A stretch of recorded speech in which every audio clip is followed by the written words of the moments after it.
Vamos supor que você conseguiu se afastar daquela pessoa que estava te fazendo mal ou te manipulando. E ao invés de você se sentir aliviado, tu sente culpa.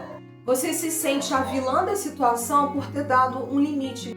E aí, eu quero te dizer uma coisa, eu também passei por essa experiência.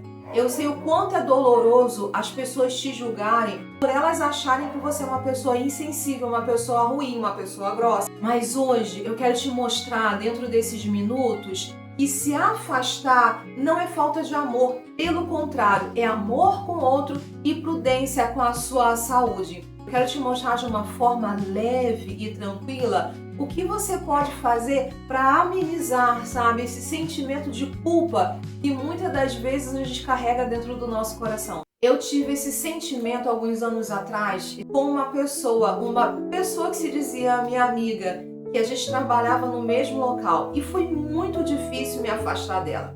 Mas antes dessa história, eu quero te trazer aqui para Provérbios 22:3, que fala algo muito importante para a gente. Diz o seguinte: o prudente vê o mal e esconde-se, mas os simples passam adiante e sofrem a pena. Aqui a Bíblia está dizendo o seguinte, que é prudência você se afastar das pessoas que você sabe que estão te fazendo mal. É um ato de sabedoria. E existe uma história na Bíblia que fala muito sobre isso. E que existe um detalhe que a maioria das pessoas ignoram, mas é um detalhe muito importante que vai trazer paz para a sua vida, como trouxe para a vida de Davi. Presta bem atenção numa coisa. Existem 3 maneiras da gente conseguir afastar esse sentimento de culpa do nosso coração. Sendo que a terceira delas é a mais difícil, mas é a mais necessária para você entender melhor e validar esse afastamento desse tipo de pessoas. A história de Davi, ela conta o seguinte, que Davi, ele foi para a casa do rei, para o palácio, ajudar o rei quando ele tocava a sua harpa para que o rei ficasse mais calmo. Ele lutava as guerras do rei. Só que ao invés do rei ser grato a essa situação, ele teve ciúmes de Davi. E o que ele tentou fazer? Por 2 vezes ele tentou cravar uma lança no coração de Davi. E o que Davi fez? Davi foi embora. Davi não pensou 2 vezes. Ele não carregou culpa no seu coração de ter se afastado de Saul e ter saído do palácio. Por quê? Ele entendeu que o problema não era ele. O problema estava no coração corrompido de Saul. E muitas vezes a lança que é jogada contra você é o olhar de julgamento das pessoas pela sua atitude que você teve. Porque você sabe que o seu coração é bom. Mas entende uma coisa? As pessoas que estão jogando a lança contra você, elas não têm esse sentimento. Elas não se preocupam que estão te magoando. Agora que a gente lembrou dessa experiência de Saul com Davi, fica uma pergunta na nossa mente. Por que então o sentimento de culpa aparece quando a gente se afasta das pessoas que estão nos fazendo mal? É nesse momento que a gente precisa entender as 3 verdades que a gente precisa colocar na nossa vida e praticar. E a primeira verdade é o seguinte: você não muda ninguém. E isso é difícil da gente entender porque a gente acha que com as nossas atitudes a gente vai conseguir mudar o olhar, o pensamento do outro, e a gente não muda. A única pessoa que consegue mudar o outro é o Espírito Santo de Deus. Ele sim vai transformar as pessoas.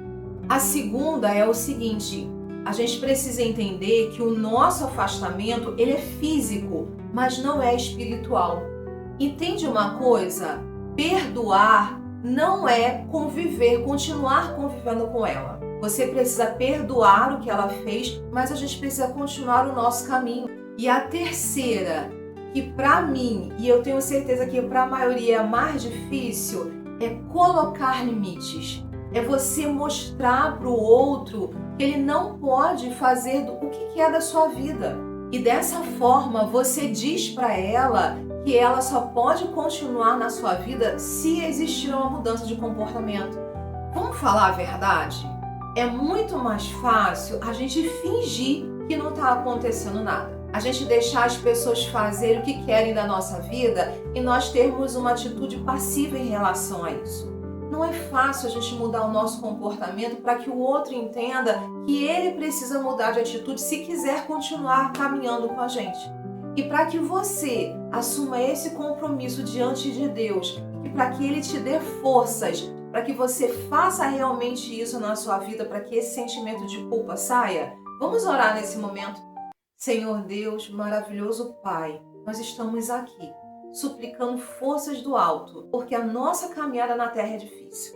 Nos ajude, ó Pai, a nos amar primeiro, para que as outras pessoas entendam que colocar limites também é um ato de amor. Nos ajuda, nos ensina, em nome de Jesus. Amém. E o desfecho da história de Davi nos ensina que ele foi muito abençoado por Deus por ter tido essa atitude de se afastar do rei Saul. Porque se ele tivesse continuado no palácio, bem provável que ele não conseguisse ser o próximo rei de Israel. No deserto, Deus honrou o seu filho com pessoas, o ajudou, o capacitou para que ele se tornasse um rei segundo o coração de Deus. Mas agora vamos voltar naquela situação que eu vivi? Eu precisei realmente identificar e tomar uma atitude em cima daquela situação de manipulação que eu estava vivendo. E eu vou dizer, foi muito difícil. Por quê? Porque eu convivia com aquela pessoa. Eu trabalhava com aquela pessoa todo dia. E eu tive que realmente colocar limite naquela amizade para que eu não viesse me prejudicar ainda mais. E dos 3 pontos que a gente colocou ali na frente, o mais difícil para mim foi colocar limite na situação. Então eu quero que você assuma comigo um compromisso com Deus de colocar limites e de usar essas 3 estratégias, para que esse sentimento de culpa que você de repente tem seja aliviado. Escreva aqui nos comentários, sem culpa. Coloque realmente essa situação nos pés do Senhor e você vai ver o quanto vai melhorar e vai te ajudar. E se você quer receber uma palavra de alívio para o seu dia cansativo, eu vou deixar aqui um momento todo especial para que você continue a entender que nosso Deus ele é todo poderoso e está sempre à nossa disposição. Deixa aqui também os seus comentários, o seu pedido de oração. Eu vou estar orando por você essa semana. Que Deus conforte a sua alma nesse dia. Tchau!